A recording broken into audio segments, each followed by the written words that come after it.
चलिए दोस्तों, आज हम यूपीएससी का जो मेंस आंसर राइटिंग है उस पर बात करेंगे। चलिए मेंस आंसर राइटिंग डेली आप करना चालू कर दीजिए दोस्तों। कुछ पढ़ते सोचते समझते रहिए। भारतीय लोकतंत्र के सुचारू संचालन 16वां प्रश्न है दोस्तों। बाकी हमने पीछे कराया दोस्तों, आपको यूट्यूब पर जाके देखना चाहिए। भारतीय लोकतंत्र के सुचारू संचालन में लोक प्रतिनिधित्व अधिनियम लोक प्रतिनिधित्व अधिनियम representation of the people act RPA 1951 के महत्व पर चर्चा कीजिए। मतलब भारत के सुचारू लोक संचालन लोकतंत्र जो है बेहतरीन तरीके से चले, इसके लिए जो है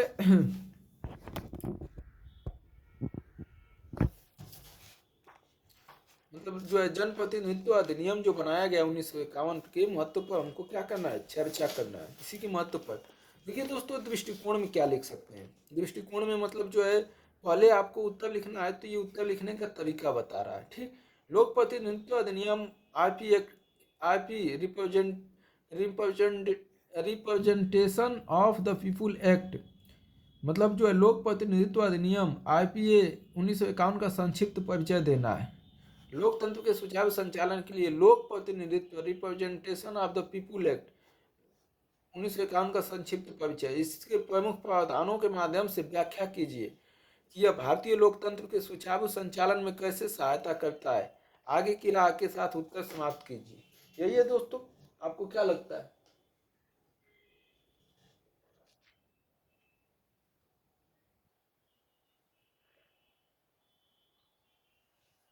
चलिए देखिए दोस्तों, अब आगे बढ़ते हैं हम लोग। इसी को उत्तर लिखेंगे हम लोग। भारत के संविधान का अनुच्छेद 227 के तहत संसद को संसद और राज्य विधानमंडलों के लिए निर्वाचन कराने, निर्वाचक नामावली तैयार करने तथा निर्वाचन क्षेत्रों के परिशीलन से संबंधित मामलों के संबंध में उपबंध करने की शक्ति देता है।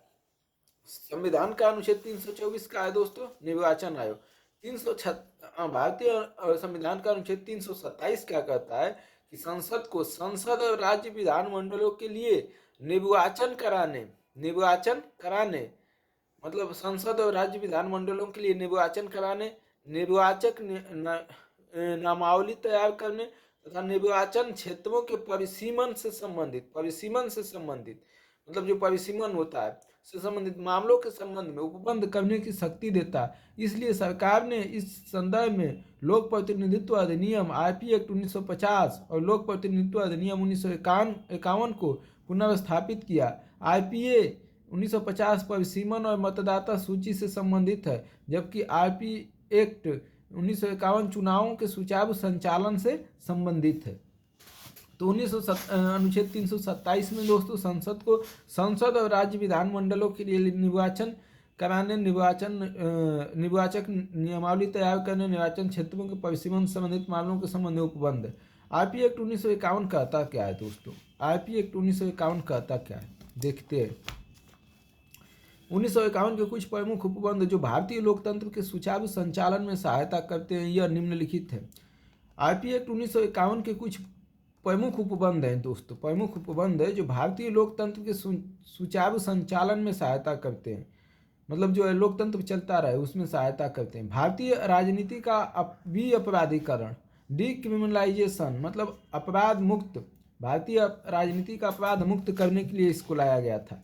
किसको? आरपी एक्ट 1951 के। यह अधिनियम सदनों की सदस्यता के लिए अर्हताएं, सदन की जो सदस्यता होती है, मतलब लोकसभा, राज्यसभा, विधानसभा, विधान परिषद की सदस्यता के लिए अर्हताएं और निहर्ताएं, मतलब योग्यता और अयोग्यता, संसद एवं राज्य विधानमंडलों के सदनों के निर्वाचनों में या उसके संबंध में भ्रष्ट आचरण और अन्य अपराधों के संबंध में प्रावधान करता है।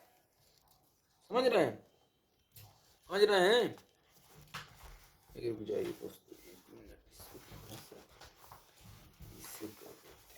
ठीक, अब देखिए यह क्या करता है दोस्तों। 1951 जनप्रतिनिधित्व, यह भारतीय राजनीति को अपराध मुक्त करता है। क्या करता है?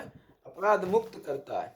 यह अधिनियम सदनों की सदस्यता के लिए अर्हताएं और निहरताएं, योग्यता और अयोग्यता, संसद और राज्य विधानमंडलों के सदनों के निर्वाचनों में, निर्वाचन जो होता है उनमें या उनके संबंध में भ्रष्ट आचरण और अन्य अपराधों के संबंध में प्रावधान करता है। साथ ही इसके तहत ऐसे निर्वाचनों के संबंध में अथवा उससे उत्पन्न होने वाले संदेहों और विवादों के निर्णय हेतु भी प्रावधान शामिल किए गए। यह अधिनियम केवल उन आहरित उम्मीदवारों के विधानमंडलों में प्रवेश को सुनिश्चित करता है जो विभिन्न अपराधों जैसे कि धार्मिक वैमनस्य न फैलाते हों, अस्पृश्यता, छुआछूत न करते हों, रिश्वतखोरी न करते हों आदि को बढ़ावा देने के लिए दोषी नहीं है। इस प्रकार यह भारतीय राजनीति का भी अपराधीकरण करता है। यह अधिनियम केवल उन आहरित उम्मीदवारों को विधानमंडल में प्रवेश को सुनिश्चित, विधानमंडल में केवल वही व्यक्ति जा सकता है जो विभिन्न अपराधों जैसे राजनीति, धार्मिक वैमनस्य नहीं फैलाता हो, धर्म में झगड़े लड़ाई नहीं कराता हो, छुआछूत नहीं करता हो, घूस न खाता हो,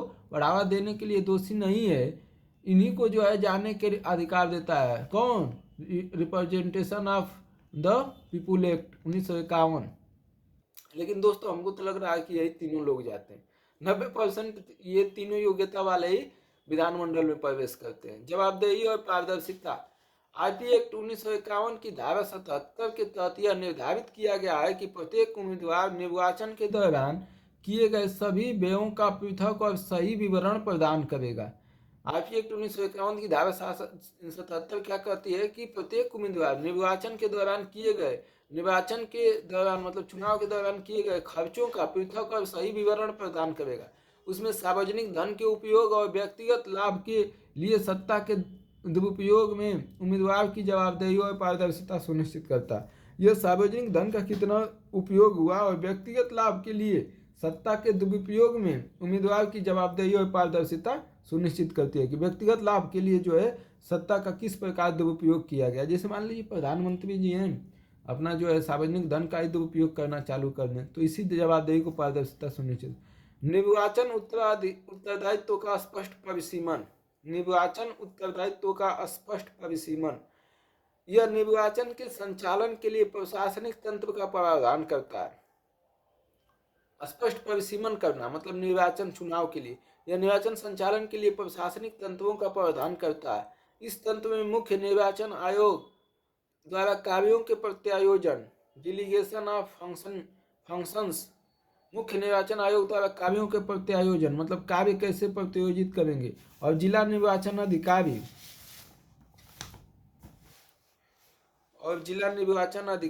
पर्यवेक्षक, रिटर्नर अधिकारी, पीठासीन अधिकारी, अधिकारियों जैसे अन्य अधिकारियों के सामान्य कर्तव्यों और उत्तरदायित्व को शामिल किया है। ये जनप्रतिनिधित्व की धारा जनप्रतिनिधित्व 1951 में ये सब जो है किनको जिला निर्वाचन अधिकारी,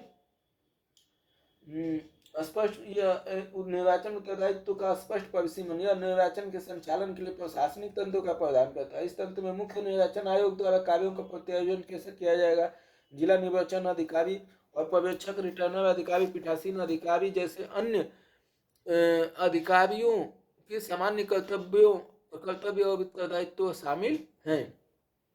समझ रहे हैं?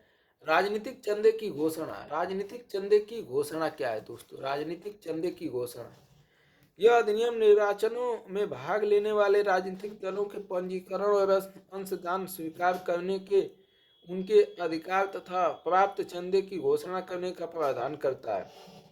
राजनीतिक चंदे की घोषणा, यह अधिनियम निर्वाचनों में भाग लेने वाले जो निर्वाचन में भाग लेंगे उनके राजनीतिक दलों को पंजीकरण और अंशदान स्वीकार करने, कितना चंदा लिए, उनके अधिकार तथा प्राप्त चंदे की घोषणा, चंदा कितना मिला का प्रावधान करता है। सहभागी लोकतंत्र, यह मतदान के अधिकार को एक वैधानिक अधिकार देता है, वैधानिक मतलब कानून बनाकर के रूप में उपबंध करता है, और निर्वाचनों में मतदान की शैली की घोषणा करता है। साथ ही यह वोटिंग मशीन और कुछ वर्गों के व्यक्तियों के लिए मतदान की विशेष प्रक्रिया का प्रावधान करता है। इस प्रकार यह योग्य उम्मीदवारों के चयन में लोगों की सक्रिय भूमिका निभाने के लिए प्रोत्साहित करने के साथ साथ उन्हें सशक्त बनाता है।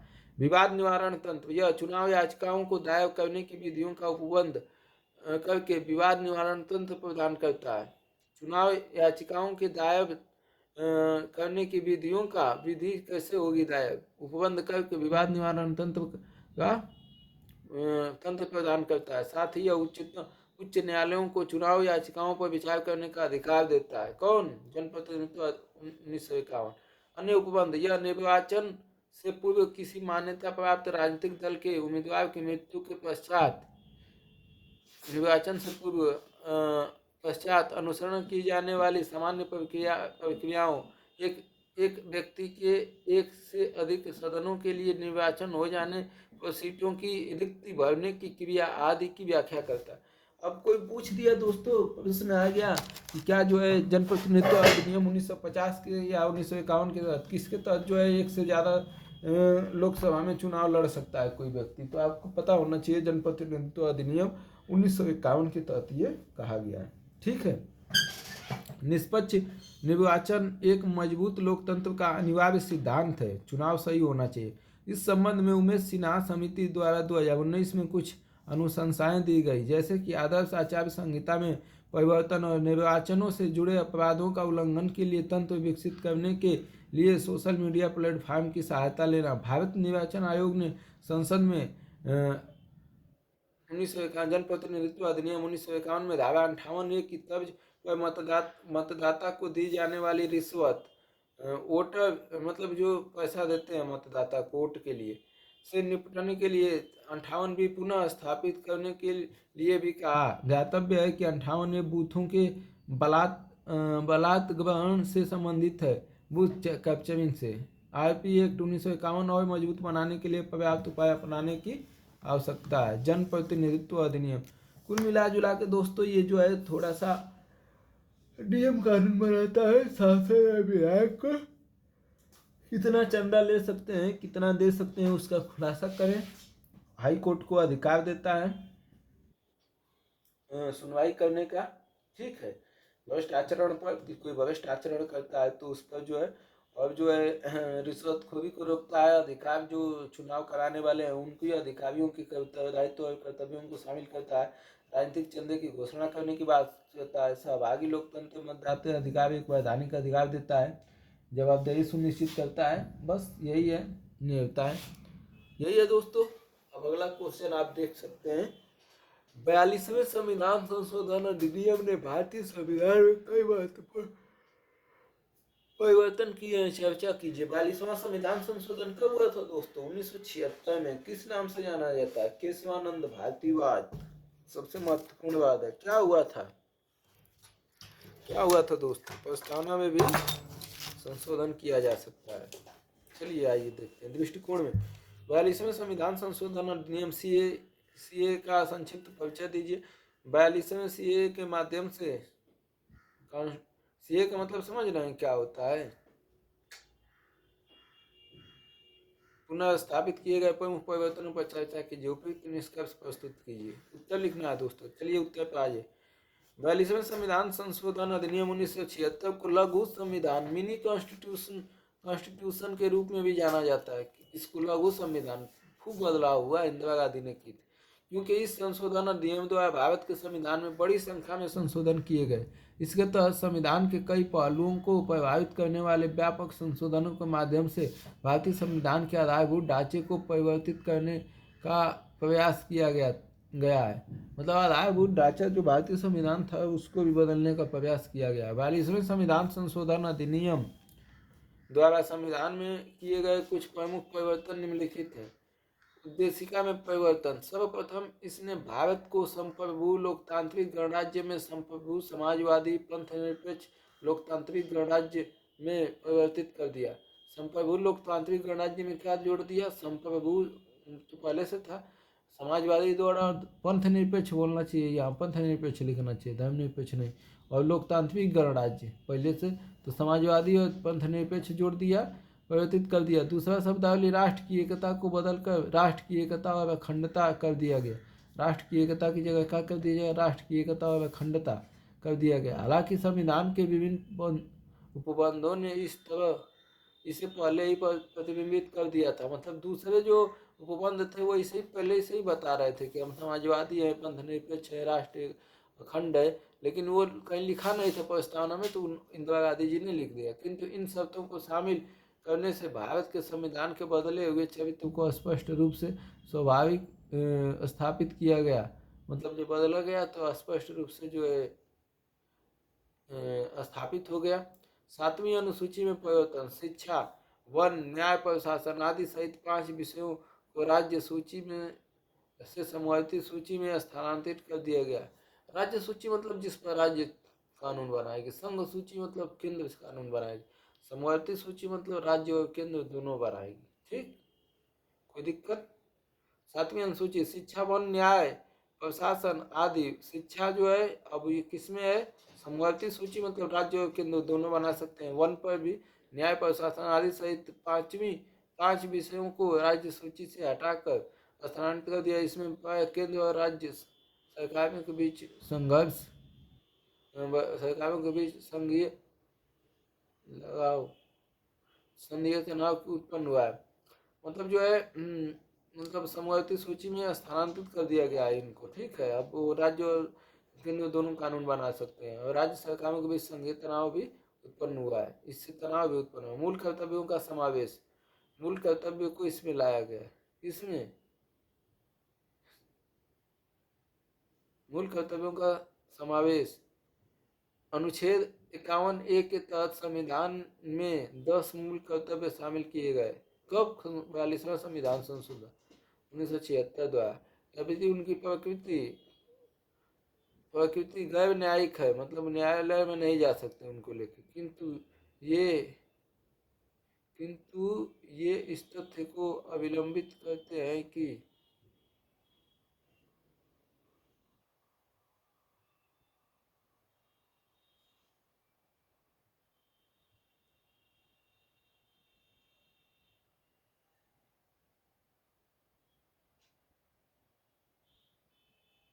मूल कर्तव्य अनुच्छेद 51 के तहत संविधान में 10 मूल कर्तव्य शामिल किए गए थे। यद्यपि इनकी प्रगति मतलब न्यायालय नहीं जा सकते इसको लेके कि हमें लागू कर दीजिए, या जो है कोई न्यायालय नहीं जा सकता, आपके मन के ऊपर है, मन करे मानिए, न मन करे मत मानिए। किंतु ये इस तथ्य को स्पष्ट करते हैं कि नागरिकों के लिए अधिकारों के साथ साथ उत्तरदायित्व भी शामिल होते हैं। ये बताते हैं कि आपको अधिकार दिए गए हैं तो आपको कर्तव्य का भी बोध होना चाहिए, कर्तव्य का भी बोध होना आपको चाहिए। समझ रहे हैं ना, कर्तव्य भी आपको निभाने आना चाहिए।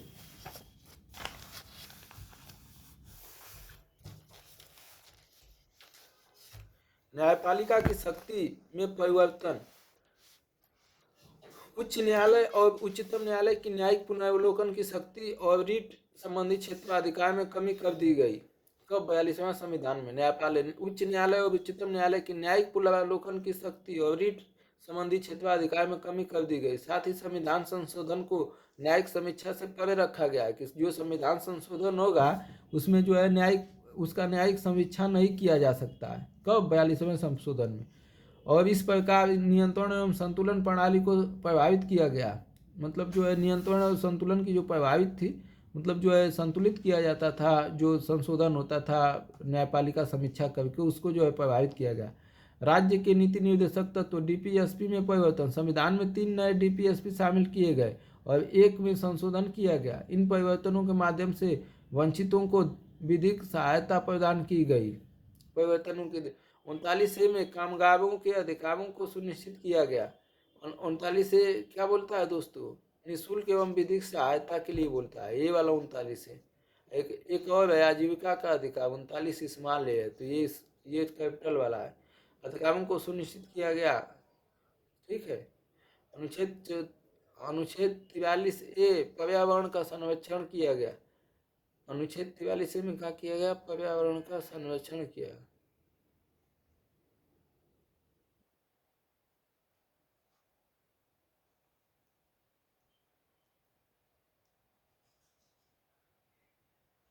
राज्य के नीति संविधान में राज्य के नीति निर्देशक तत्वों में परिवर्तन, संविधान में 3 नए डीपीएसपी शामिल किए गए और 1 से संशोधन कर दिया गया। इन परिवर्तनों के माध्यम से वंचितों को 43 में पर्यावरण का संरक्षण दिया। 48 में दोस्तों 48 में का प्रयास किया गया है। 48 में पर्यावरण का संरक्षण दिया गया है। 48 में पर्यावरण का संरक्षण और 39 में जो है विधिक वंचितों को विधिक सहायता प्रदान किया गया। अब कामगारों के अधिकारों को सुनिश्चित किया गया है किसमें? 43 में। मूल अधिकारों पर सभी निर्देशक तत्वों को प्रधानता देने के लिए अनुच्छेद 31C में संशोधन किया गया। मूल अधिकारों पर सभी नीति निर्देशक को प्रधानता देने के लिए 41C में परिवर्तन किया गया था। ठीक है, मूल अधिकार पर भी नीति निर्देशक तत्वों को महत्व दिया गया। न्यायाधिकरणों का गठन 42वें संशोधन ने सस्ते, सरल और त्वरित न्याय को सुनिश्चित किया गया तथा संविधान में भाग 14A को समाविष्ट करके साधारणतः न्यायालय के बोझ को कम कर दिया गया। ध्यातव्य है कि 14A में प्रशासनिक मामलों के लिए न्यायाधिकरण अनुच्छेद 323 से न्यायाधिकरण स्थापित किया गया और अन्य मामलों के लिए न्यायाधिकरण अनुच्छेद 323 से और 323B शामिल किया गया। संसद में परिवर्तन 42वें संविधान के तहत संविधान के अनुच्छेद 74 में स्पष्ट रूप से संशोधन किया गया तथा यह प्रावधान किया गया कि राष्ट्रपति मंत्रिपरिषद की सलाह से और उसके परामर्श के अनुसार कार्य करेगा। मतलब राष्ट्रपति जो है मंत्रिपरिषद की सलाह से अथवा उसकी सलाह से मंत्रिपरिषद सलाह से उसके परामर्श मतलब मंत्रिपरिषद से सलाह लेकर राष्ट्रपति काम करेगा या तो उसके परामर्श के अनुसार करेगा। किंतु राज्य के राज्यपाल के संबंध में ऐसा कोई प्रावधान नहीं किया गया था। मतलब राष्ट्रपति को ये बाध्य कर दिया गया कि आप जो है मंत्रिपरिषद की सलाह से प्रावधान किया गया कि राष्ट्रपति मंत्रिपरिषद की सलाह से ही काम करेगा। समझना है, अब ऐसा कोई प्रावधान नहीं है। अब किंतु राज्य के राज्यपालों को ऐसा कोई प्रावधान नहीं है कि वो जो है किसी की बात माने। इस संशोधन के तहत लोकसभा में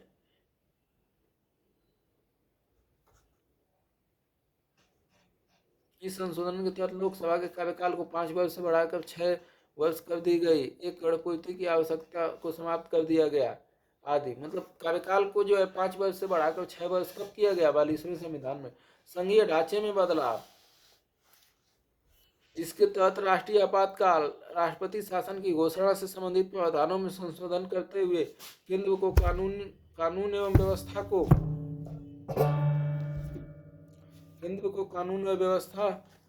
व्यवस्था को स्थिति से निपटने के लिए किसी भी राज्य में सशस्त्र बलों को तैनात करने का अधिकार दिया गया। इसमें 42वां में। इस प्रकार 42वें संशोधन द्वारा भारत के संविधान में महत्वपूर्ण परिवर्तन करने का प्रयास किया गया। इससे कई प्रावधानों को उच्चतम न्यायालय में चुनौती दी गई, जिसके परिणाम स्वरूप पुनः मूल संरचना के सिद्धांत का उद्भव हुआ। 44 फिर जो है उद्भव हो गया मूल संरचना से। मिनर्वा मिल्स मामले, भारत संघवाद 1980 में अनुच्छेद 31C और न्यायिक पुनर्विलोकन के मुद्दे पर व्यापक रूप से चर्चा हुई। आगे चलकर 43वें और 44वें अधिनियम के माध्यम से न्यायपालिका की शक्तियों को और लोकसभा एवं विधानसभा के मूल अधिकारों को भी पुनः स्थापित किया गया। हालांकि 42वें संशोधन द्वारा जोड़े गए अधिकांश परिवर्तनों को इस तथ्य को दर्शाते हुए बरकरार रखा गया कि संविधान एक जीवंत दस्तावेज है जिसमें समय के साथ परिवर्तन आवश्यक है। अब दोस्तों ये अगला वाला आप लोग लिख के आइएगा, कल हम जो है इस पर बात करेंगे। ये वाला, भारत में न्यायिक प्रणाली की संयुक्त राज्य अमेरिका यूएस और यूनाइटेड किंगडम यूके की न्यायिक प्रणाली के साथ तुलना कीजिए। क्या बोल रहे हैं दोस्तों, करिए देखा।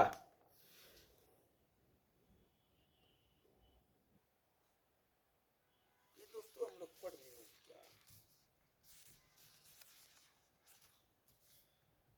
लोकतंत्र न्यायपालिका के महत्व।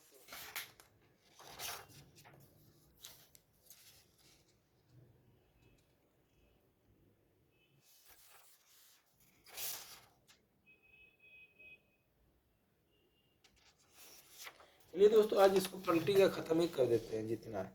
भारत में न्यायिक प्रणाली की संयुक्त राज्य अमेरिका यूएस और यूनाइटेड किंगडम की न्यायिक प्रणाली से तुलना कीजिए। मतलब भारत की न्यायपालिका और अमेरिका की न्यायपालिका का हमें तुलना करना है दोस्तों। भारत की न्यायपालिका और अमेरिका की न्यायपालिका को हमें क्या करना है? तुलना करना है। ठीक। दृष्टिकोण, लोकतंत्र में न्यायपालिका के महत्व का वर्णन करते हुए परिचय दीजिए। भारत और संयुक्त राज्य अमेरिका यूएस की न्यायिक प्रणाली की तुलना कीजिए। इस प्रकार भारत और यूनाइटेड किंगडम यूके की न्यायिक प्रणाली की तुलना कीजिए, तदनुसार निष्कर्ष निकालिए। ठीक है, चलिए आ जाइए दोस्तों। एक दक्ष न्यायिक प्रणाली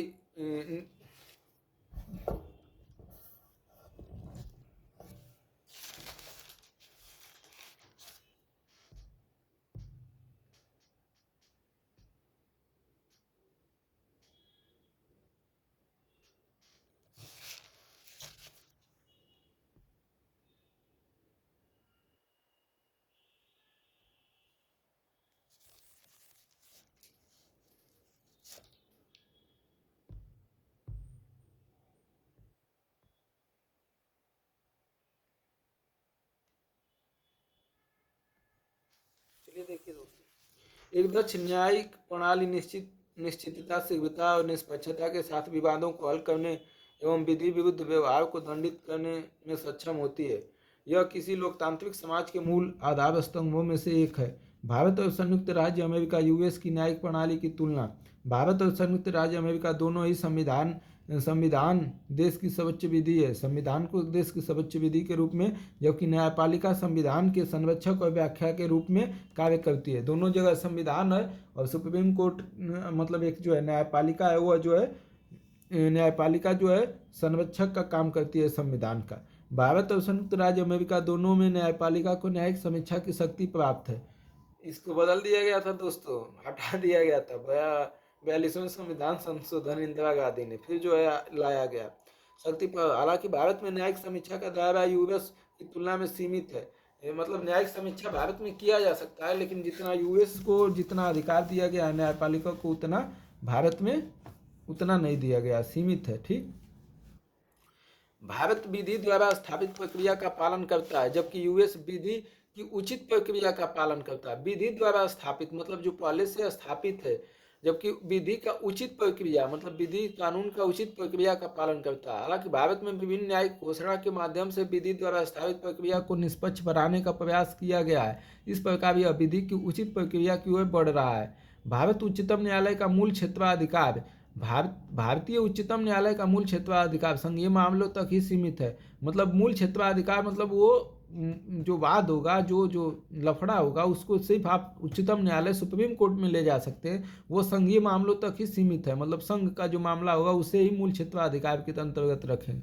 जबकि अमेरिका उच्चतम न्यायालय को व्यापक अधिकार प्राप्त है। इस अमेरिका को क्या है, व्यापक अधिकार प्राप्त है। ठीक है, भारतीय उच्चतम न्यायालय के अपील क्षेत्राधिकार में संवैधानिक, दीवानी और आपराधिक मामले शामिल है। भारतीय उच्चतम न्यायालय में अपीलीय क्षेत्राधिकार में कौन कौन है, संवैधानिक, दीवानी, आपराधिक मामले शामिल है। जबकि अमेरिकी उच्चतम न्यायालय में यह क्षेत्राधिकार केवल संवैधानिक मामलों तक सीमित है। वहाँ जो है सिर्फ संविधान से संबंधित जो है अपीलीय मामले में ले जा सकते हैं, लेकिन यहाँ अपीलीय, दीवानी और आपराधिक तीनों। भारतीय न्यायिक प्रणाली के पास संविधान के अनुच्छेद 136 के तहत अपील करने के लिए विशेष अनुमति देने का व्यापक विचार विवेकाधिकार है। हालांकि अमेरिका न्यायिक प्रणाली के पास ऐसा कोई पूर्ण शक्ति नहीं है। भारतीय न्यायिक प्रणाली के पास संविधान के अनुच्छेद 136 के तहत अपील करने के लिए विशेष अनुमति देने का व्यापक विचार विवेकाधिकार है। भारतीय संविधान के अनुच्छेद 143 के तहत भारतीय न्यायिक प्रणाली में सलाहकार क्षेत्राधिकार निहित है।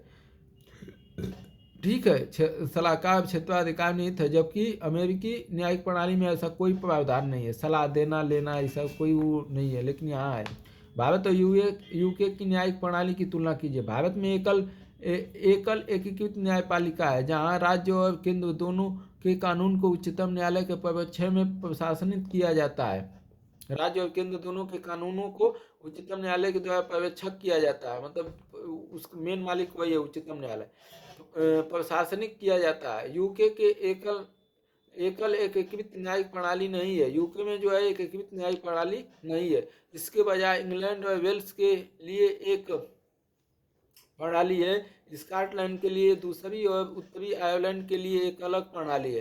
हालांकि ज़्यादातर मामलों में उच्चतम न्यायालय अपील के अंतिम न्यायालय के रूप में इन सब से ऊपर है, और ज़्यादातर मामलों में उच्चतम न्यायालय मतलब छोटा छोटा न्यायपालिका दिया गया है, लेकिन उच्चतम न्यायालय के रूप में इन सबसे ऊपर है। भारत का संविधान संसदीय संप्रभु है, न्यायिक सर्वोच्चता के संश्लेषण का अनुसरण करता है, जबकि ब्रिटेन में विधायी सर्वोच्चता है। मतलब संसद जो है सर्वोच्च है, विधायी सर्वोच्चता और संसदीय संप्रभुता पर आधारित न्यायिक प्रणाली है। भारत का संसदीय संप्रभुता और न्यायिक सर्वोच्चता के संश्लेषण का अनुसरण करता है। मतलब न्यायिक सर्वोच्चता ऊपर है, अभी ये जो है संश्लेषण है, मिला जुला है, जबकि वहाँ जो है संसदीय संप्रभुता पर आधारित न्यायिक प्रणाली है। मतलब संसद जो है न्यायपालिका पर भी भारी पड़ सकती है। इसके कारण भारत में न्यायिक समीक्षा की शक्ति का प्रयोग 3 आयामों अर्थात संविधान संशोधन, न्यायिक समीक्षा कब हो सकती है? जब संविधान संशोधन किया गया हो, विधायी अधिनियमों तथा प्रशासनिक अधिनियमों की न्यायिक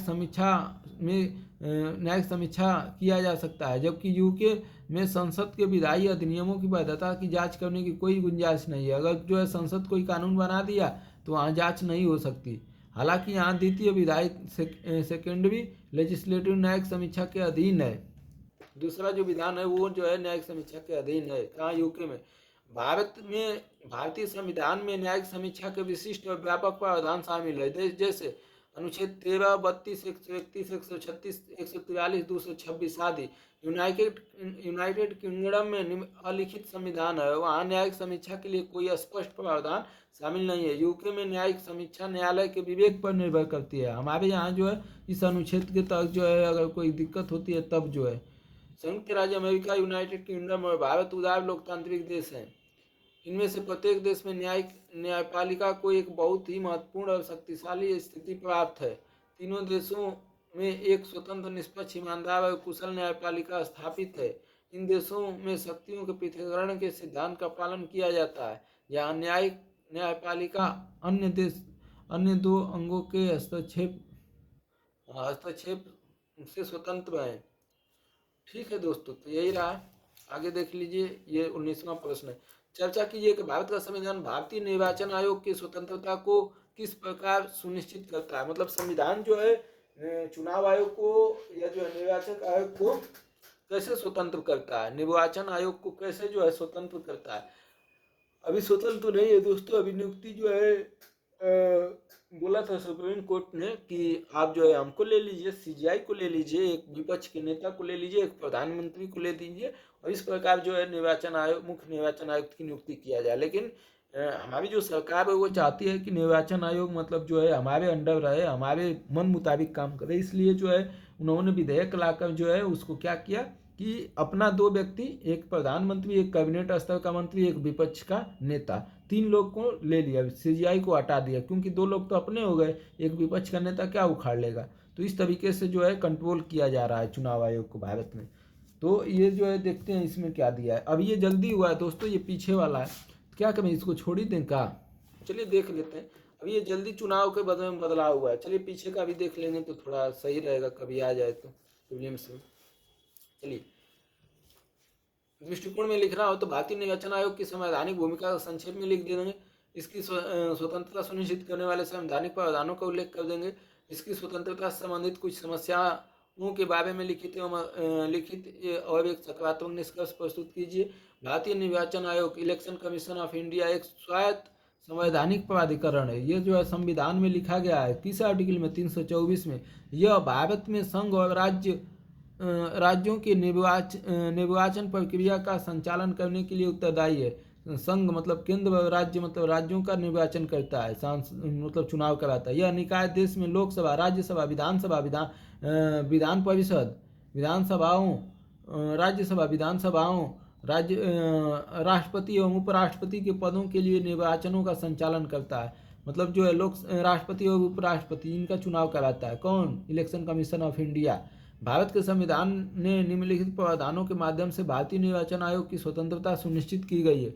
मतलब निम्नलिखित संविधान में निम्नलिखित जो है तरीके से इसकी स्वतंत्रता जो है सुनिश्चित की गई है।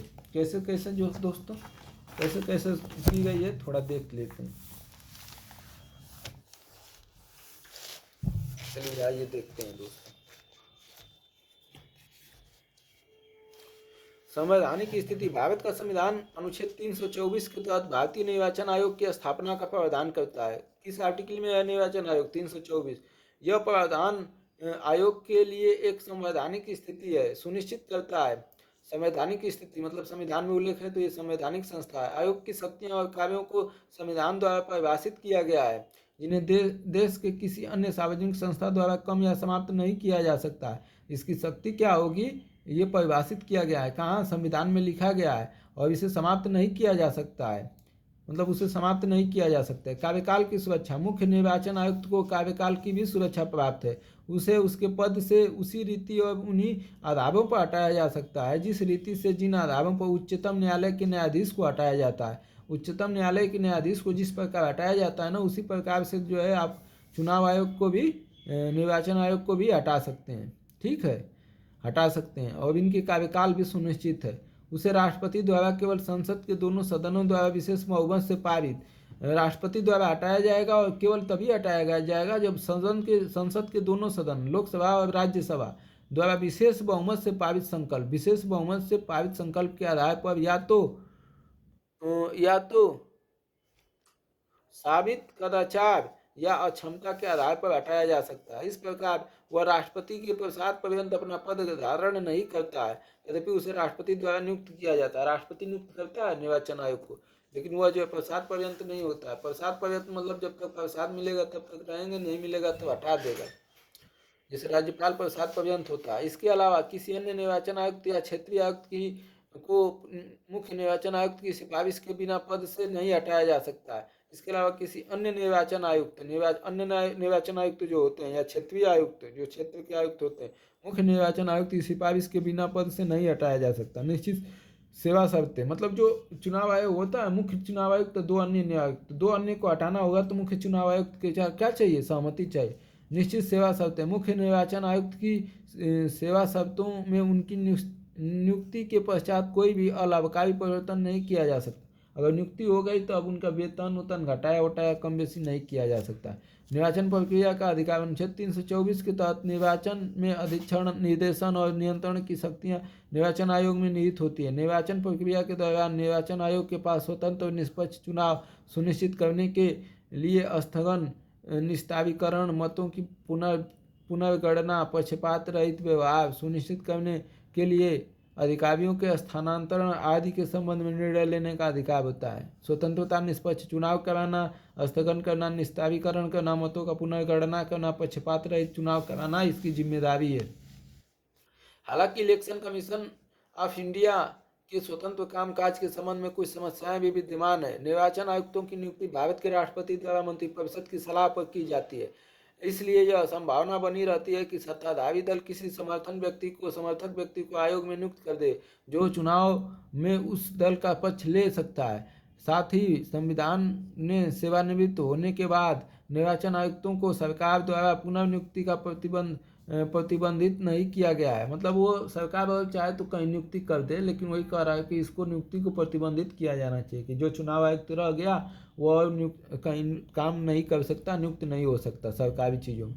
इन समस्याओं के बावजूद विगत वर्षों में भारतीय निर्वाचन आयोग एक स्वतंत्र प्राधिकरण के रूप में उभरा है, और साथ ही उसने अपनी शक्ति का प्रयोग निर्वाचन प्रक्रियाओं में निष्पक्षता सुनिश्चित करने के लिए किया है। आयोग ने निर्वाचन प्रक्रिया को पवित्रता की रक्षा के लिए निष्पक्ष और तटस्थ तरीके से काम किया है, और देश के लोकतंत्र की जड़ों को मजबूत किया है। समझ रहे हैं दोस्तों? चलिए आ जाइए। लेकिन अभी जो है दोस्तों करंट में पढ़ लीजिएगा, करंट में सब बदलाव हो रहा है, तो इसको बदलाव को बढ़िया से जानिए, हो सके आए परीक्षा में, प्रीलिम्स मेंस दोनों में आने की संभावना है मुख्य निर्वाचन आयुक्त से। यद्यपि विधायिका और न्यायपालिका के बीच शक्तियों का पृथक्करण मौजूद है, विधायिका और न्यायपालिका के बीच शक्ति का क्या है, बंटवारा है, तथापि न्यायिक सक्रियता ने इस अवधारणा को धुंधला कर दिया है।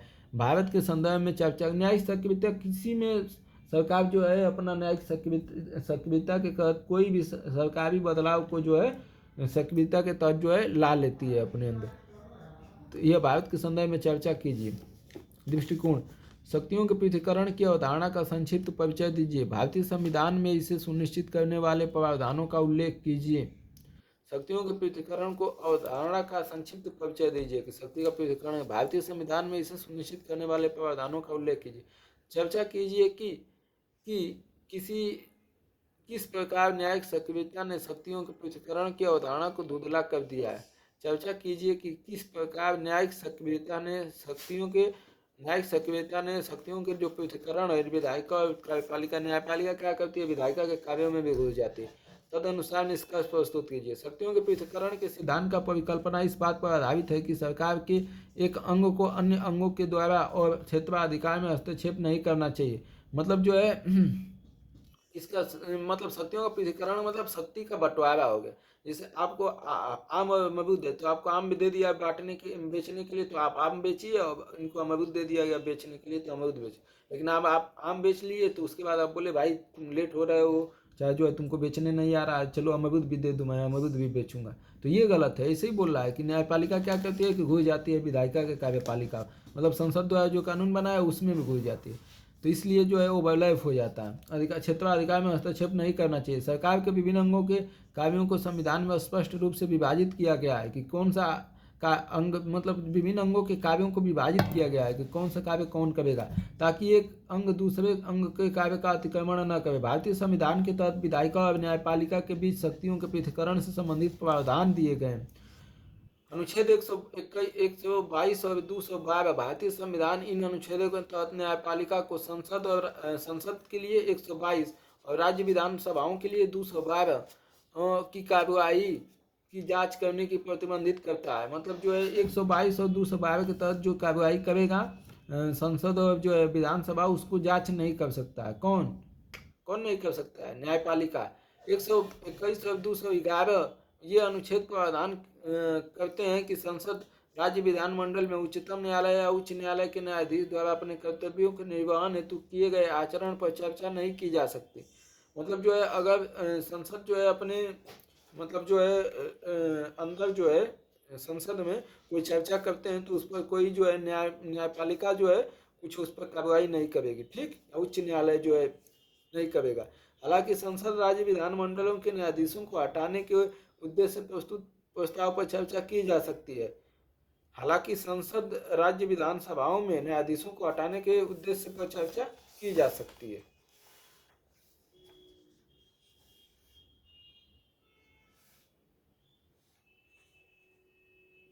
मतलब ये था ना दोस्तों कि 121 और 212 में जो है ये बातें लिखी गई है कि आप न्यायपालिका, मतलब जो न्यायपालिका उच्च न्यायालय और सुप्रीम कोर्ट के न्यायालय पर चर्चा नहीं की जा सकती है। कहाँ? संसद में और विधानसभा में। ठीक, लेकिन उनको हटाने के ऊपर चर्चा की जा सकती है।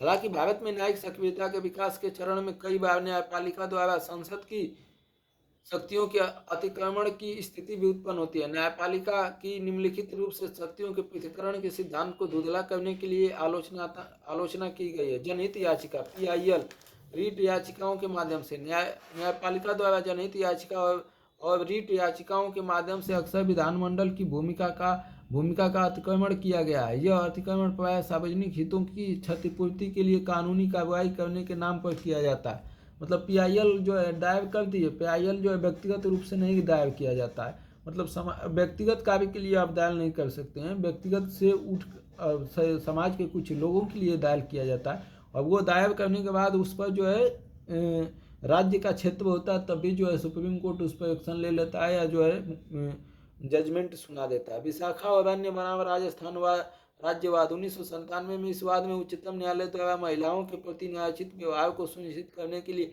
सभी कार्यस्थल पर पालन किए जाने वाले दिशा निर्देश निर्धारित किए गए, जिसमें कहा गया कि इन दिशा निर्देशों को संसद द्वारा लैंगिक समानता के प्रवर्तन के कोई कानून पारित की जाने तक एक कानून के रूप में माना जाना चाहिए। इस प्रकार न्यायालय द्वारा इन्हें विधायी शक्ति प्रदान की गई। कानून बनाने की प्रक्रिया।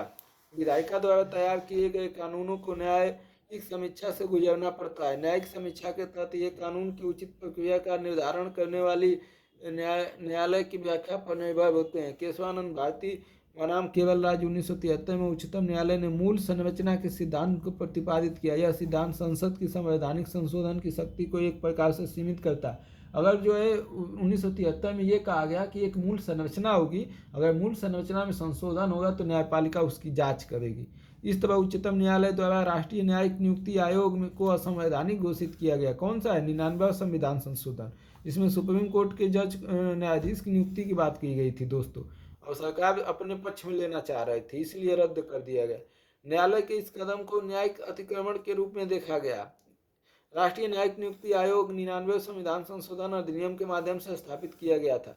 सदन की कार्यवाही को निर्देशित करना। भारतीय संविधान के अनुच्छेद 212 के बावजूद न्यायपालिका द्वारा अक्सर विधायिका के कार्यवाहियों में हस्तक्षेप किया जाता है। उदाहरण के लिए झारखंड विधानसभा मामले में उच्चतम न्यायालय ने विधानसभा को विश्वास प्रस्ताव को संचालित करने का आदेश दिया। साथ ही न्यायालय ने अध्यक्ष को निर्धारित कार्यसूची के अनुसार कार्यवाही करने और किसी अन्य कार्य पर विचार न करने का निर्देश दिया। न्यायिक सक्रियता न्यायपालिका द्वारा सरकार के अन्य अंगों को जनता के प्रति सौंपे गए संवैधानिक कार्यों का निर्वहन करने के लिए प्रवृत्ति या बाध्य करने में महत्वपूर्ण भूमिका को दर्शाता है। साथ ही यह लोकतंत्र को मजबूत करने में मदद करता है, कानून के शासन में लोगों के विश्वास को पुष्ट करता है। इसलिए न्यायिक सक्रियता अल्पावधि में एक स्वागत योग्य उपाय हो सकता है। हालांकि न्यायिक सक्रियता और न्यायिक अतिक्रमण के बीच एक अत्यधिक महीन विभाजन रेखा विद्यमान है, जिसे न्यायपालिका को ध्यान में रखना चाहिए, अन्यथा न्यायिक अधिकार स्वयं संविधान के मूल सिद्धांतों का उल्लंघन करेंगे। ये रहा दोस्तों पॉलिटी के ये क्वेश्चन थे, ठीक ठाक थे। तो धन्यवाद। और जो है अगला एपिसोड हम लेके आएंगे भूगोल पर। अब इस तरीके से आंसर राइटिंग बहुत जल्दी किया जाएगा दोस्तों। 3-3, 2-2 घंटे की वीडियो आएगी। धन्यवाद। और यूट्यूब चैनल को लाइक शेयर सब्सक्राइब जरूर करें।